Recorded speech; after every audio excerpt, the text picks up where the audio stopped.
شامل کریں گے حیدرآباد سے ہمارے بیورو چیف عبید الرحمان کی رپورٹ کے مطابق رات گئے پاک فوج کے جوانوں کا 2 روز سے جمع برسات کا پانی گلستان سجاد سے نکالنے کا کام جاری۔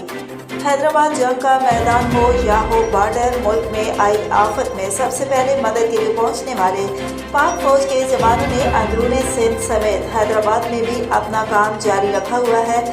سیلاب سے متاثرہ علاقوں میں ریسکیو کر کے سیلاب زدگان کو پانی سے نکالنے کے ساتھ ساتھ محفوظ مقام پر پہنچانے کا سلسلہ بھی جاری ہے، جبکہ پاک فوج سیلاب سے متاثرہ افراد کو راشن تک پہنچا رہے ہیں۔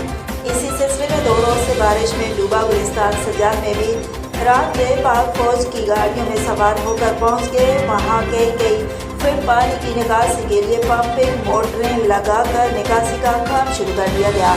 گلستان سجاد کے رہائشیوں نے پاک فوج کا شکریہ ادا کرتے ہوئے پاک فوج زندہ باد کے نعرے بھی لگائے۔